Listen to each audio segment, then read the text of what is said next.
আপনার ভিতরে যদি সুদ খাওয়ার লোক থাকে, এখান থেকে সুদের কথা হবে, আপনার গায়ে লাগবে নয় স্বাভাবিক। আপনি যদি ঘুষ খেয়ে থাকেন, ঘুষের বিরুদ্ধে বললে আপনার গায়ে লাগবে, এটাই স্বাভাবিক। আপনি যদি টেন্ডারবাজ আর চাঁদাবাজ হয়ে থাকেন, এই মেম্বার থেকে একজন যোগ্য ইমামের পরিচয় দিয়ে সত্য সঠিক কথা বললে আপনার গায়ে লাগবে, এটাই স্বাভাবিক, ঠিক কিনা? আপনি যদি রাগ করেন, আমার কিছু যায় আসে না, কেননা আমাকে কোরআন থেকে কথা বলতে হবে। কেননা কত জুমায় বলেছি, আমি যদি কোরআনের সত্য সঠিক কথাগুলো আপনাদের সামনে না বলতে পারি, এই চেয়ার আমার না, ঠিক কিনা? এই চেয়ার আমার জন্য না, যদি আমি সত্য সঠিক কথা আপনাদেরকে না বলতে পারি। কেননা এই চেয়ার থেকে কথা বলেছেন মুহাম্মদুর রাসূলুল্লাহ সাল্লাল্লাহু, তিনি যখন কথা বলেছেন সমাজের নেতৃত্ব এই চেয়ার থেকে তিনি দিয়েছেন। অতএব এই যে আপনারা 300 350 ঘর এই সমাজে বসবাস করে, আপনাদের একটা দায়িত্ব আমার আছে না নাই? আমি যখন কথা বলবো আপনার লাগলে লাগতে পারে, কিন্তু রাগ করা যাবে না। যদি আপনার গায়ে লাগে, আপনাকে ফিরে আসতে হবে, আপনাকে মনে করতে হবে যে হুজুর যে কথাগুলো বলেছে এর সাথে আমার সাথে মিলে যাচ্ছে, অতএব আমি এই কাজগুলো থেকে বেরিয়ে আসি, এটাই বরং ভালো হবে, ঠিক কিনা? তাহলে কিন্তু সমাধান হয়ে যায়। আমি যে কথাগুলো বলবো, বলার পরে যদি আপনার সাথে কমন হয়ে যায়, মিলে যায়, তাহলে আপনি এখান থেকে বেরিয়ে আসেন। কেননা আমি তো এখান থেকে নিজের ব্যক্তিগত বানোয়াট করে কিচ্ছা কাহিনী বলি না, আমি শুধু এখান থেকে বলছি কোরআন এবং হাদিস থেকে বিশ্লেষণ। আপনাদেরকে এমন কিছু কথা বলছি যে না, আপনাদের জন্য যেন সেটা উপকারী হয়। আমি আমার ব্যক্তিগত কোনো স্বার্থ নিয়ে এখানে বসেছি না, আপনাদের হিদায়াতের জন্য একজন খতিব হিসাবে আমানতদারিতার সাথে এই চেয়ারে বসেছি।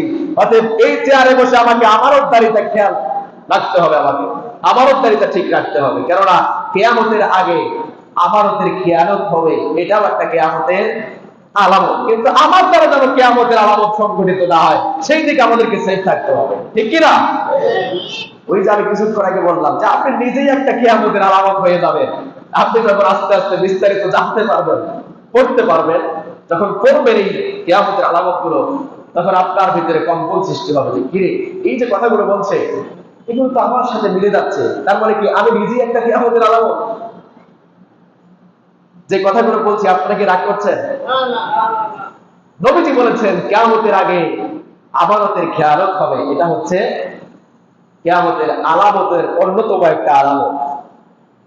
সাহাবীরা প্রশ্ন করে, ইয়া রাসূলুল্লাহ, অবাক চিত্তে প্রশ্ন করেছেন, কেননা আমানতের খেয়ালত কি জিনিস সাহাবীরা জানে না।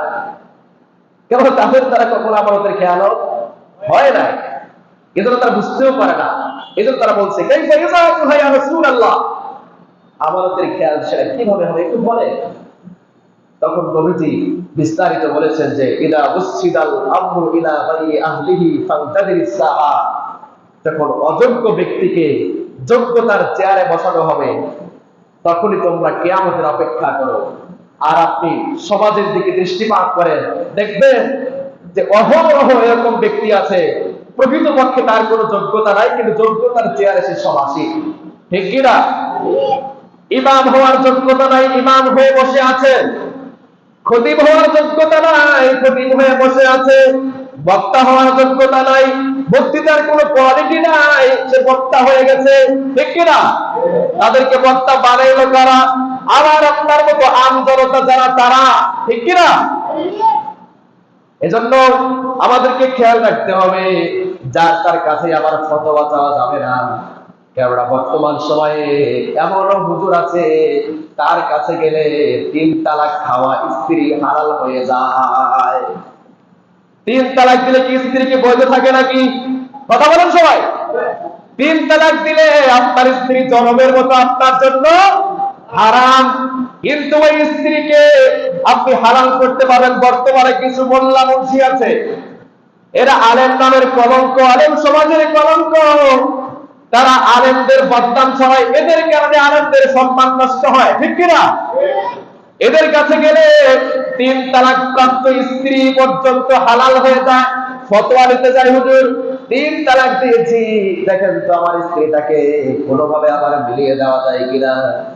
স্ত্রী যখন তালাক প্রাপ্ত হয়ে যায়, এটাকে হারাম করেছেন মহান আল্লাহ তাআলা, কিন্তু এটাকে আবার বৈধ করেছেন এই মোল্লা মুন্সি। এদেরকে আমি মুন্সি বলি, মোল্লা মুন্সি বলি, কেননা আপনারা অনেক সময় দেখবেন যে মোল্লা বলে একটা কটাক্ষ সূচক একটা শব্দ আপনারা ব্যবহার করে থাকেন। এটা শুনলে আমার পছন্দ না হয়, আমাকে যারা মোল্লা বলবে আমার কেমন করে মনে হয় বিরুদ্ধে আমি সংগ্রাম করি, কেন মোল্লা শব্দটা শুনলে আমার আগুন ধরে যায়। যদিও মোল্লা শব্দের অর্থ অত্যন্ত তাৎপর্যপূর্ণ, কিন্তু এই মোল্লা শব্দটাকে বর্তমান সমাজ এটাকে এমন ভাবে ব্যবহার করছে, প্রকৃতপক্ষে ওলামায়ে কেরামদেরকে তাদের অপমান করার জন্য এই শব্দগুলো ব্যবহার করে থাকে। এজন্য আপনাদেরকে সতর্ক করছে, আমাকে কখনো মোল্লা বলবেন না, হুজুর বলবেন। হুজুর না বলতে পারলে ভাই বলবেন। আপনাদের কারো ভাই, কারো ভাতিজা, কারো যে মানে যে যেটা আমাকে বলতে পারে, যদি হুজুর বলতে অসুবিধা হয়, কিন্তু মোল্লা মানা যাবে না। কোনো সম্মানিত হুজুরকে মোল্লা বলবেন না, এর দ্বারা ওই ব্যক্তির সম্মান নষ্ট হয়ে যায়। আর আমি তাদেরকে মোল্লা এই জন্য বললাম যে এদের কাছে গেলে শরীয়তের এত গুরুত্বপূর্ণ একটা বিধান, তাদের কাছে গেলে সেটা বৈধ হয়ে যায়। আল্লাহ বলেছেন স্ত্রী 3 তালাক প্রাপ্ত হলে সে হারাম হয়ে যায়, আর এই মোল্লা বলতেছে এটা বৈধ করা যায়, বলে নাউযুবিল্লাহ। এইরকম আলেম, এইরকম হুজুর আমাদের সমাজে নাই, আছে? অভাব নাই। এইগুলো খবরটা আপনারা রাখেন না, আমরা রাখি। রাত্রেবেলা হুজুরের কাছে গিয়েছি, হুজুর আমার স্ত্রীকে 3 তালাক দিয়েছি, ভুলবশত রাগের চোটে 3 তালাক দিয়েছি, এখন আপনি একটু ব্যবস্থা করে দেন। হুজুর আমার 500 টাকার কচকচা উঠবে, সেই ফতোয়া উল্টিয়ে দেয় কি দেয় না? রাত্রেবেলা এক ফতোয়া দেয়, সকালবেলা উঠে ফতোয়া উল্টে দেয়। এইরকম নিবদ খারাপ আলেম এই সমাজে নাই, আছে? অহরহ আছে। এই সমস্ত ওলামায়ে কেরামকে বলবো, এই সমস্ত ভণ্ড আলেমদেরকে বলবো, ভাই তুমি জুমার মিম্বার তোমার জন্য নয়, তুমি মাটি কেটে ভাত খাও, তোমার জন্য ভালো হবে। কেননা এই চেয়ারটা হলো রাসূলুল্লাহর চেয়ার, এই চেয়ার হলো আল্লাহর নবীর চেয়ার। এই চেয়ার থেকে সদা সর্বদা আল্লাহর নবী সৎ কথা বলেছেন, হক কথা বলেছেন, ঠিক কিনা? অতএব এখান থেকে যে বা জানাই এই চেয়ারে বসবে, তাদের জন্য সর্বপ্রথম যে কাজটা করতে হবে, সমাজের ভিতরে যে সমস্ত অন্যায় অপরাধ আর অশ্লীল কার্যকলাপ গুলো হয়, সেগুলোকে একটা একটা করে নোট করতে হবে। আর জনসম্মুখে দায়িত্বহীন কণ্ঠে সেগুলো মিম্বার থেকে বলতে হবে, ঠিক কিনা?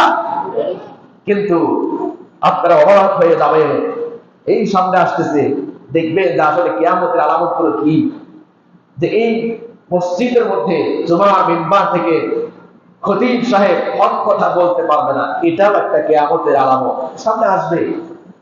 তাহলে আমরা 8 নম্বর যে বিষয়টি আলোচনা করলাম, কিয়ামতের আগে আমানতের খেয়ানত হবে, এটাও একটা কিয়ামতের আলামত। আল্লাহ পাক আমাদেরকে আমানতের খেয়ানত করা থেকে হেফাজত করুন, আমরা করি আমিন।